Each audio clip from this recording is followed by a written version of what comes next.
പറഞ്ഞോ, എങ്ങനെ ഇപ്പൊ ചെയ്യാൻ നമുക്കിത്? ഇത് മുടി ഇപ്പൊ നോക്കിയിട്ട് കുറെ കാലമായി, ഒന്നും ചെയ്തിട്ടൊന്നുമില്ല. അപ്പം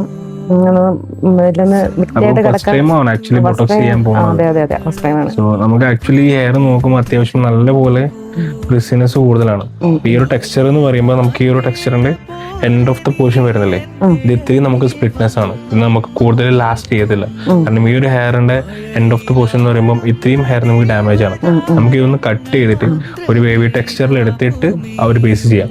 അപ്പം പ്രോപ്പർ സ്ട്രെയിറ്റ് ആയിട്ട് ചെയ്യുന്നില്ല, ഒരു വേവി ടെക്സ്ചറിലേക്ക് മാറ്റിയിട്ട് നമുക്ക് ചെയ്യാം.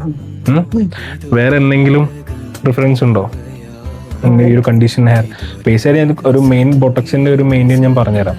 അതായത് ബൊട്ടക്സ് ചെയ്യുന്ന ഹെയറിലാണെങ്കിൽ കറന്റ് നമുക്ക് വരുന്ന ഇത്രയും ഇഷ്യൂസ്, അതായത് ഡ്രൈനെസ്, സ്പ്ലിറ്റ്നെസ്, ഫ്രിസിനെസ്, ഇത് മൂന്നെണ്ണം നമുക്ക് റിക്കവർ ചെയ്തിട്ട് ഹെയറിനെ നിങ്ങൾക്കൊരു മാനേജബിൾ ടെക്സ്ചറിലേക്ക് മാറ്റുക എന്നാണ് മെയിനായിട്ട് നമുക്ക് ഹെയർ ഈ ബൊട്ടക്സ് കൊണ്ട് ഉദ്ദേശിക്കുന്നത്.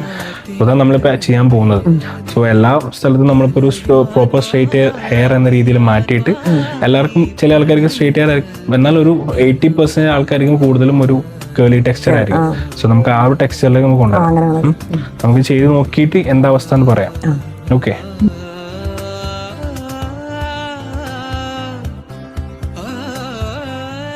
ഒരു മുന്നേറ്റക്കാളും എങ്ങനെ ഇപ്പൊ എങ്ങനെ തോന്നുന്നു?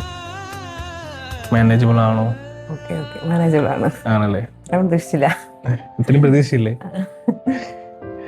ടൈം നമുക്ക് എന്തായാലും നല്ല സാധനം എന്തായാലും കുറച്ച് നല്ല ടൈം എടുക്കും. അപ്പം ഇത് പരമാവധി മെയിൻറ്റെയിൻ ചെയ്യുക. മെയിനായിട്ട് പറയുന്നത് ഇത്രയേ ഉള്ളൂ.